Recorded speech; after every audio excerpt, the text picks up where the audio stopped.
네, 행정입법의 위임에 관한 문제가 나왔습니다. 자, 이 경우는 A 법률에서 C 고시로 바로 위임을 한 사례를 전제를 하고 있습니다. 원칙적으로는 사실 법률에서 법규명령으로 위임을 해야 되죠. 자, 그리고 사실은 법률에서 행정규칙에 위임을 하지 않더라도 행정규칙은 제정될 수 있습니다. 왜냐하면 행정규칙은 조직 내부의 규정일 뿐이기 때문에 사실 국민의 권리의무에 영향이 없는 권리의무에 영향을 없는 것을 규정하는 것이 원칙이기 때문에 위임을 행정규칙에서 특별하게 원하진 않지만 현실적으로 법률에서 고시로 위임하는 경우가 많은데요. 이 경우에 대해적 효력에 관한 문제가 나타나고 있습니다. 자, 우리 법원은요, 두 가지 측면에서 여러분들이 한번 기억을 해봐 주시면 좋겠습니다. 첫 번째, 법률에서 이제 규정 위임을 하는데 권한에 대한 내용을 위임을 했는데 구체적인 어떤 권한 행사의 절차나 방법을 특정 행정청에게 이제 규정을 하지 않았을 때 행정청이 그 절차나 방법을 행정규칙으로 제정할 수 있느냐 하는 게 문제됩니다. 예를 들면 보건복지부에 이제 법률에서 보건복지부에게 노령연금을 지급할 수 있는 권한을 부여했어요.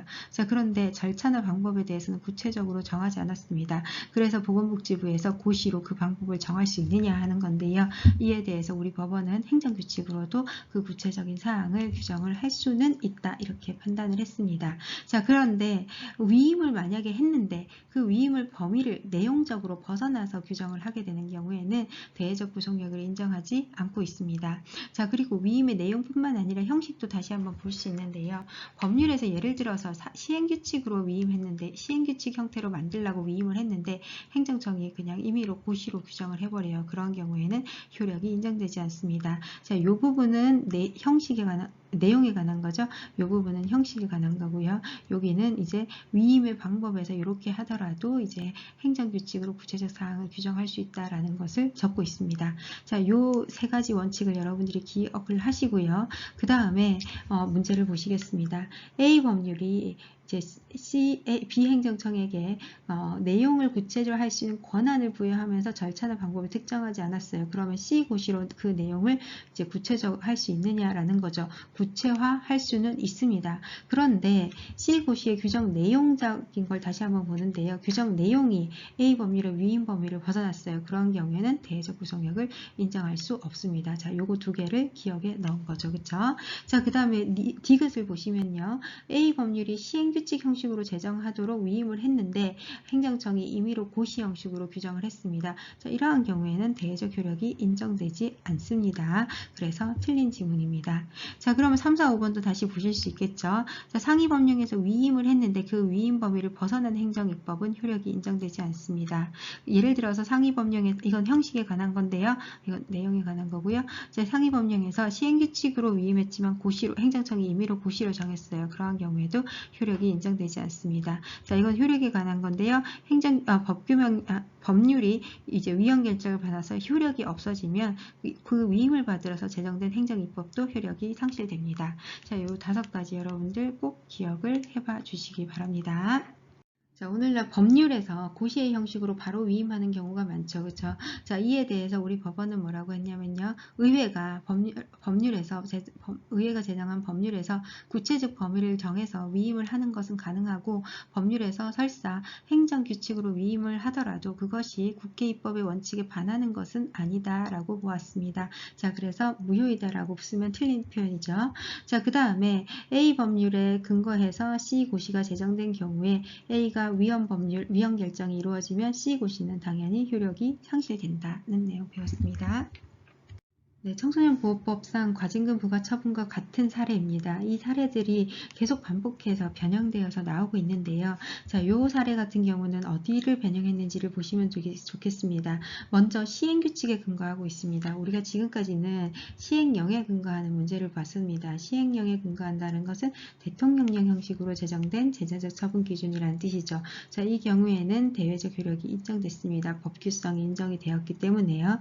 자, 그런데 시행규칙으로 형식으로 제정이 되었다 그랬죠. 시행규칙 같은 경우는 불형형식입니다. 불형형식의 제재적 처분 기준은 원칙적으로 행정규칙적 효력을 갖기 때문에 대외적 효력이 인정되지 않는다라는 거 여러분들이 기억하시면 되고요. 자, 그 다음에 여기서 보시면은 갑은 영업정지 처분에 수긍할 수가 없어서 취소 소송을 제기했습니다. 2월에 영업정지 처분에 대해서. 그러다가 이제 영업정지 기간이 이미 경과해서 2개월이 다 지나버렸습니다. 자, 2개월이 지나고 난 뒤에도 협의의 소익이 있는지가 첫 번째 문제인데요. 어떻게 돼요? 1차 위반했잖아요. 그쵸? 자, 그래서 2개월 지났어요. 그리고 난 뒤에도 당연히 다툴 이익이 있죠. 왜냐하면 두 번째 위반했을 때 이 첫 번째 위반이 취소가 됐다면 다음에 만약에 위반하면 다시 1차 위반이 되는 거고요. 그 다음에 첫 번째 위반이 이제 적법한 처분이었다라고 판단이 되는 경우에는 다음에 한 번 더 위반하면 2차 위반이 되는 거잖아요.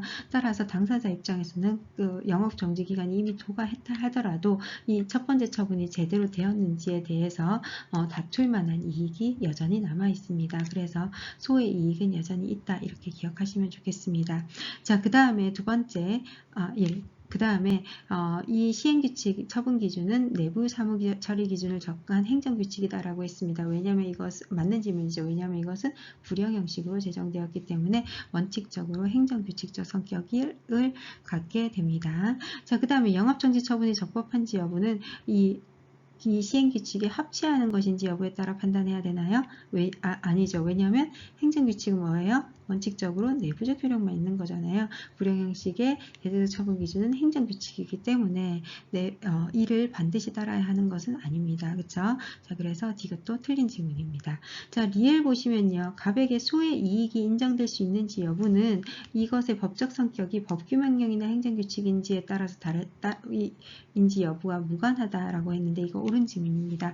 자, 지금까지 제가 요거 설명드리면서 항상 협의의 소익은 둘 다 인정된다라는 거 설명드렸는데요. 자, 왜 그런지 잠깐 보시면요. 대통령의 형식의 제재적 처분 기준도 대외적 효력이 있죠. 그렇죠? 원칙적으로 법규성이 있기 때문에 만약에 이 행위가 위법하게 이루어졌을 때는 당사자 입장에서는 다투어 볼 만한 소익이 충분히 있습니다. 그렇죠? 자, 다투어 볼 만한 이익이 있습니다. 자, 그런데 불형 형식의 제재적 처분 기준은 원칙적으로 행정규칙이라서 대내적 효력만 있지만 이것이 재량권의 일탈남용으로 이어질 때는 위법한 행정처분이 될 가능성이 당연히 있죠. 이에 근거한 처분 역시도요. 따라서 이 대외적 효력이 직접 인정이 되든 그 다음에 간접적으로 인정이 되든 협의의 소익이 충분히 인정이 될 수 있습니다. 따라서 이 질문이 맞는 질문입니다. 이 공중위생법 시행규칙의 법적 성격이 법규명령인지 행정규칙인지 여부와 무관하게 소의 이익이 인정될 수는 있습니다. 따라서 리을은 맞는 질문입니다. 네, 변시 3회에 나왔던 문제인데요. 여기서도 또 역시 청소년보호법 사례를 이제 조금 변형해서 나왔습니다. 자, 적개업자인 갑은 전문 호객꾼을 고용한 손님을 유치했고 여기에서 이 위반 행위를 하였다는 이유로 영업정지 1개월의 행정처분을 받았습니다. 자, 이 갑은 이 영업정지 처분의 위법성이나 관련 규정의 위헌성을 다투고자 합니다. 자, 그랬을 때 여기에서 여러분들이 이러한 문제가 나오면 제일 먼저 해야 되는 게 뭘까요?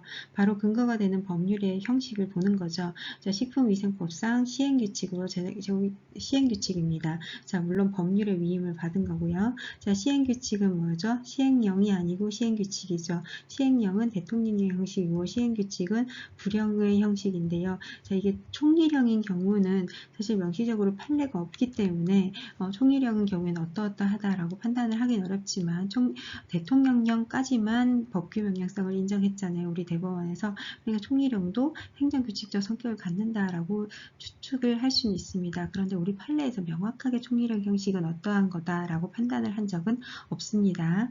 자, 첫 번째 문제 보시면 대법원은 시행규칙에 의해서 처분 기준이 만들어진 경우라 할지라도 총리령 형식을 갖춘 경우에는 법규성을 갖는 거다? 이거는 원칙적으로 틀리죠. 자, 우리 대법원은 뭐만 판단했어요? 대통령령 형식인 제재적 처분 처분 기준만 법규성을 인정했고요. 그다음 불이행 형식의 제재적 처분 기준은 법규성을 부정했습니다. 그런데 총일형인 경우에는 명시적으로 판단을 하지 않고 있습니다. 자, 이렇게 기억하시면 되고요. 자, 그 다음에 이제 위임 범위를 규정하고 있는데요. 식품위생법 제44조 1항에서 영업의 위생관리와 질서유지 그리고 국민의 보건 위생증진을 위한 것이라고 규정을 하고 세부적인 사항은 하위법령에 위임하고 있는데요. 자, 이것이 포괄위임 금지의 원칙에 위반되는지에 관한 건데 우리 법원은 포괄위임 금지의 원칙의 위반 여부를 명확하게 이제 기준을 쓰고 있기는 한데요. 사실 이것도 추상적이긴 합니다. 그런데 실제로 포괄위임 금지 원칙으로 그 원칙만으로 이제 위헌이다라고 판단되는 경우는 사실 많지는 않습니다. 자, 우리 법원은 그 기준을 뭐라고 제한하고 있냐면요. 예측 가능성을 제한하고 있습니다. 자, 일반적 기준의 정립에 한정될 것임을 예측할 수 있어 위임하고자 하는 내용의 대강을 파악할 수 있는 것이 결코 어렵지 않게 되는 경우에는 포괄 위임 금지의 원칙에 반하는 것은 아니다라고 판단을 했습니다. 자, 그 식품위생이니까 어쩔 수 없이 이러한 표현을 쓸 수밖에 없죠. 그렇죠? 명확하게 그 내용을 법률에 규정하는 것은 사실 현대 행정 행위가 복잡하게 이루어지고 또 매우 빠르게 변화하고 있기 때문에 법률보다는 하위법령으로 위임하는 것이 오히려 더 타당하다라는 어떤 그런 관념에서 바라볼 수도 있고요. 그 다음에 영업의 위생관리와 질서유지, 국민의 보건위생 증진은 어느 정도는 국민의 입장에서 예측할 수 있는 행위다라고 법원이 보고 있습니다. 자, 그 다음 네 번째 4번 먼저 보겠습니다. 4번 지문 먼저 보겠습니다. 자, 방금 말씀드린 것과 연결이 되는데요. 식품위생법이나 뿐만 아니라 환경이나 오늘날 기술 관련 법제에서 많이 나타나고 있는데요. 매우 전문적인 영역인 경우에는 전문적이고 기술적인 영역인 경우에는 행정입법을 통해서 이제 위임하는 경우가 상당히 많이 늘어나고 있고 이러한 것이 현대행정행위에서 오히려 더 필요한 행위다라고 판단을 하였습니다. 이게 뭐와 관련되죠? 우리 법원에는 없지만 비일 판결이죠. 그쵸? 뭐였어요? 원자력 관련된 배출 지침을 이제 규정을 했는데 독일 연방헌법재판소에서 이 규정은 대외적 효력이 직접 인정되는 기본규칙 행정규칙이다라고 봤죠. 그쵸? 우리 법원에서 기본규칙 행정규칙 인정하고 있나요? 인정하지 않고 있죠. 법령 보충 형식과 거의 유사하게 해석을 하고 있습니다. 네, 3번 문제 보시면요. 식품위생법 시행규칙이 위법할 가능성이 있기 때문에 그 수권법률이 정당하고 적법하게 위법권을 위임했다 하더라도 헌법에 위반된다라고 쓰고 있는데 이건 논리적으로 맞지 않죠. 행정규칙이 위법이다라고 하더라도 법률이 위헌이 되는 것은 아닙니다. 법률이 위헌이면 행정규칙이 위헌이 될 수는 있겠지만 행정규칙이 위헌이라고 해서 법률이 위헌이 되는 것은 아닙니다. 자, 그 다음에 5번째 5번 지문입니다. 자, 요거 한번 보시면요. 행정규칙의 어떤 행정소송 대상성 그리고 헌법소원 대상성 우리 이 표를 여러분들이 다시 한번 생각해 보시면 됩니다. 자, 영업정지 처분의 취소를 구하는 행정소송 계속 중에 식품위생법 시행규칙의 위법성을 들어서 행정소송을 제기할 수 있느냐 하는 겁니다. 자, 시행규칙이죠. 그렇죠? 시행규칙이니까 적어도 불영 형식의 행정규칙이죠. 그렇죠? 그러면 행정규칙적 성격을 갖기 때문에 행정규칙은 원칙적으로 행정소송의 대상성이 인정되지 않습니다. 자, 그래서 요 시행규칙의 위법성을 이유로 독립된 소송을 제기하는 것은 인정되지 않습니다. 다만 명령 또는 규칙이 헌법이나 법률에 위반되는지 여부가 재판의 전제가 된 경우에는 소송의 대상이 될 수 있겠죠. 그 자체는 소송의 대상이 될 수 없습니다. 자, 여기 보시면 처분법규 경우에는 별도로 본다고 말씀드렸습니다. 자, 법률엔 이러한 경우를 이제 규정을 하고 있다라는 거 기억하시면 되고요. 행정입법은 처분법규가 아니기 때문에 원칙적으로 행정소송의 대상성은 인정되지 않습니다. 9번 문제는 고시 유형의 행정규칙에 관한 어떤 법적 성질을 논의하고 있습니다. 사실 고시는요, 행정규칙 중에서도 가장 많이 논란이 되고 있는 겁니다.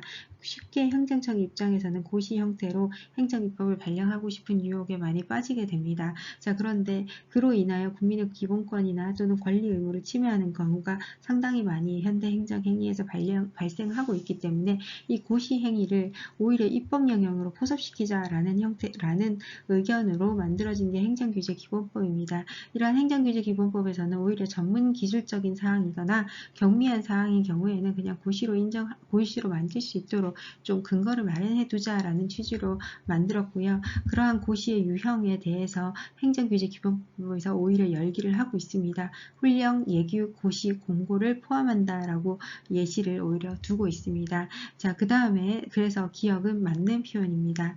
자, 그리고 니은을 보시면요. 의회가 구체적인 범위를 정해서 위임을 하는 것은 행정규칙 형태로 위임을 하더라도 가능하다라고 우리 법원이 판단을 했습니다. 다만 기본권적 사항은 법규명령만 위임을 하는 것이 바람직하다라는 게 우리 법원의 입장입니다. 자, 법률에서 행정규칙으로 위임을 한다 할지라도 국회 입법 원칙에 반하는 것은 아니다라고 판단을 했죠. 그쵸?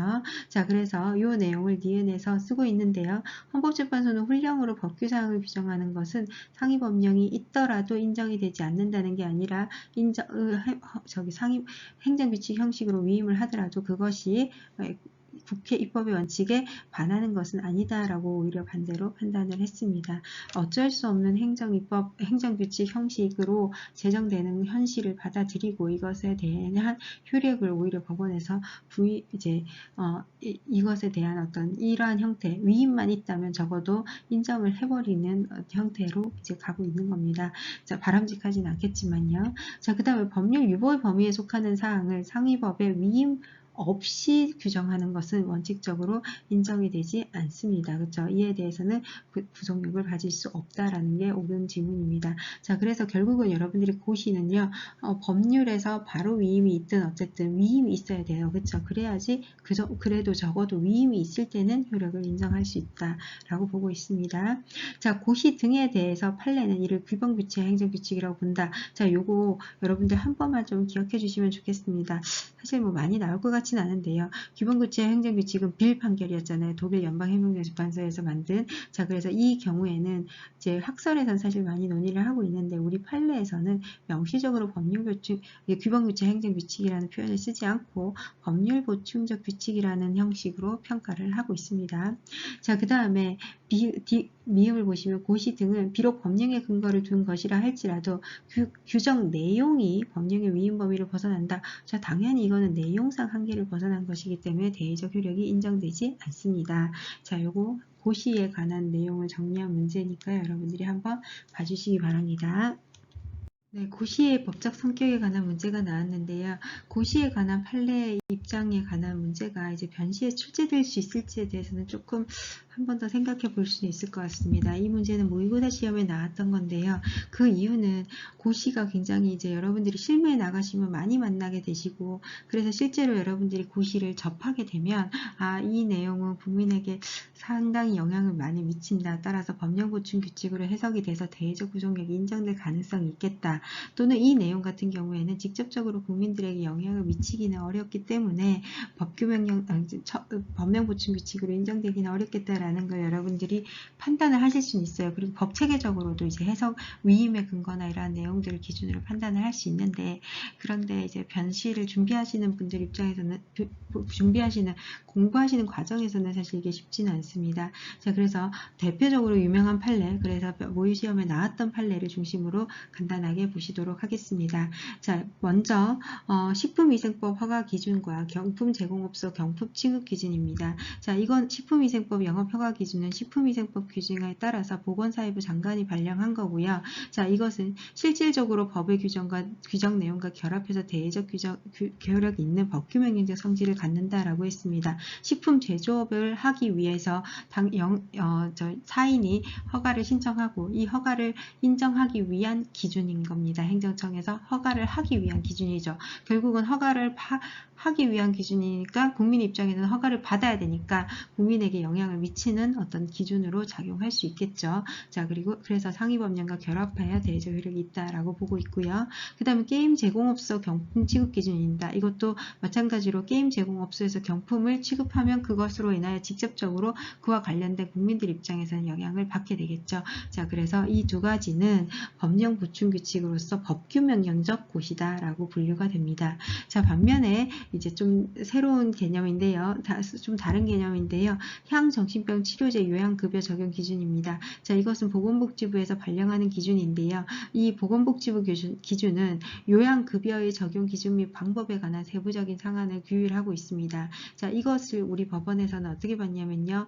일반 처분적 고시다 라고 했습니다. 고시는 고시예요. 원칙적으로 행정규칙적 사항을 규정하고 있는 행정규칙이지만 이것이 그것 적용일 됨으로 인하여 다른 집행행위 명기 없이 바로 법률 바로 처분성 있는 행정행위로 집행이 되기 때문에 처분적 행정규칙이다, 처분적 고시다 라고 판단을 했습니다. 자, 이와 같은 사례 한 번만 좀 보시도록 하겠습니다. 향정신병 치료제 요양급여에 관한 적용 기준과 함께 그 다음에 또 여러분들이 많이 들어보셨을 것 같은데요. 약제의 급여 또는 비급여를 나누는 급여 상한 기준표가 있습니다. 이것도 보건복지부 고시고요. 그 다음에 청소년보호위원회에서 발령하는 고시가 있는데요. 청소년 유해 매체물 고시입니다. 자, 이거는 다 뭐냐면요. 이 기준으로 인하여 바로 어떠한 것이 약제 급여 대상이다, 비급여 대상이다 라는 게 바로 결정이 되는 곳이고요. 그 다음에 이 기준으로 인하여 어떤 매체가 청소년 유해 매체물이다, 아니다 라는 게 바로 결정되는 곳이죠. 그래서 처분적 고시다, 처분적 행정규칙, 처분적 고시다 라고 우리가 분류를 하고 있습니다. 네, 우리가 고시의 유형을 보시면서 대외적 효력이 인정되는 법규 명령적 고시와 그 다음에 처분적 고시를 배웠습니다. 행정규칙이지만 그 자체가 다른 집행행위 매개 없이 이제 법률관계를 규율하는 처분적 고시를 배웠고요. 그 다음에 여러분들이 보시게 될 내용이 처분성이 부정되는 진정한 의미의 고시죠. 행정규칙적 성격을 가지고 있고 실제로 처분성도 부정되는 거예요. 자, 이게 심평원에서 발급한 요양급여 비용 심사 기준입니다. 건강보험 심사평가원인 심평원은 보건복지부 산하기관입니다. 보건복지부 장관의 고시의 위임을 받아서 심사평가원에 이제 요양급여 심사 기준 및 심사 지침을 만들었습니다. 자, 이것은 이 자체로 처분성이 인정되지도 않고 대외적 효력도 인정되지 않는 행정규칙적 성격을 갖는다라고 보았습니다. 따라서 고시 또는 여기 5번이죠. 그렇죠? 요양급여 실시 지급 업무 처리 기준은 행정규칙에 불과하다라고 보아서 옳은 지문입니다. 자, 이렇게 해서 여러분들이 고시의 유형을 보셨는데요. 네, 이 내용을 전부 다 기억하기는 어렵지만 적어도 이제 이렇게 시험 문제 나왔던 판례 정도는 여러분들이 한번 분류를 해봐 주시면 좋겠습니다. 자, 그 다음에 고시의 제소기간 부분입니다. 자, 고시는 고시 공고로 행정처분이 이루어지는데요. 이 고시 공고의 효력 발생일로부터 효력이 발생한다라고 보시면 됩니다. 고시 공고일로부터가 아니고요.